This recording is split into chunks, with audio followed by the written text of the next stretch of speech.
राज्य शासनाच्या माध्यमातून छत्रपती शिवाजी महाराज महासंमेलक यांच्या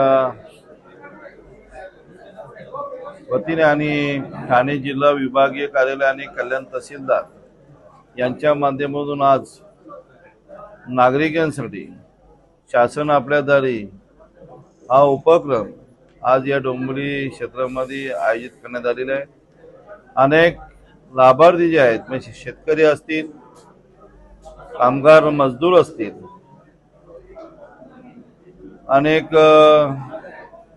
योजना असतील, या संपूर्ण लोकांना तातडीने दाखले देण्याचं काम, तातडीने सेवा पुरवण्याचं काम या कल्याण तहसीलदार यांच्या माध्यमातून आज झालेलं आहे।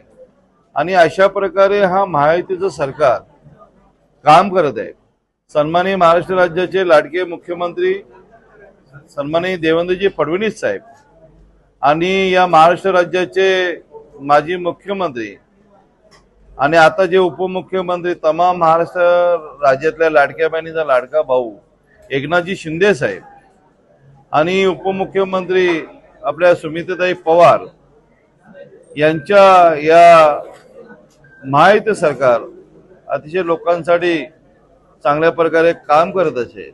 लोकांना कुठल्या प्रकारचं, नागरिकांना कुठल्या प्रकारचं शासनाच्या इथे जाऊन त्रास होऊ नये म्हणून शासन आपल्या दारी या सर्व योजना लोकांपर्यंत पोहोचवण्याचं काम सरकार करत आहे।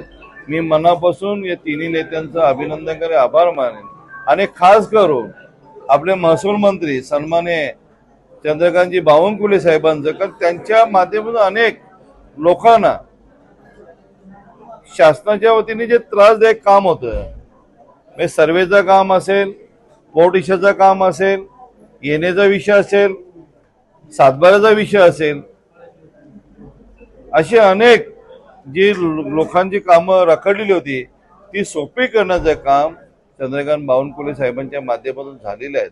मी मनापासून अभिनंदन करतो साहेबांचं की चांगल्या प्रकारे त्यांनी नागरिकांना, शेतकऱ्यांना दिलासा देण्याचं काम केलेलं आहे।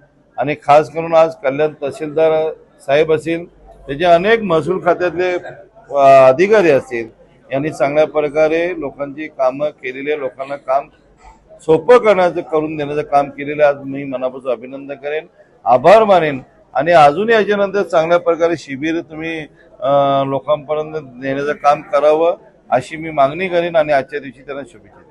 छत्रपती शिवाजी महाराज महाराजस्व समाधान शिबिराचा आज ठाकुर्ली मंडळातला हा कार्यक्रम होता। कल्याण तालुक्यामध्ये तसेच ठाणे जिल्ह्यामध्ये अशा प्रकारच्या विविध शिबिरांचं आयोजन केलं जात आहे। प्रत्येक मंडळामध्ये अशा प्रकारचं शिबिर आयोजित केलं जातं। एका छताखाली शासनाचे सर्व जे विभाग आहेत हे आपल्या ज्या सुविधा आहेत, नागरिकांचे जे आजपर्यंतचे प्रलंबित प्रश्न आहेत हे सोपे करून सोडवून याच दिवशी यांचा जो लाभ आहे हा नागरिकांना देत आहेत। त्यामुळे नागरिक ह्या शिबिरातून समाधानी होऊन जात आहेत। त्यामुळे या शिबिराचं जे नाव आहे हे समाधान शिबिर असं ठेवलेलं आहे।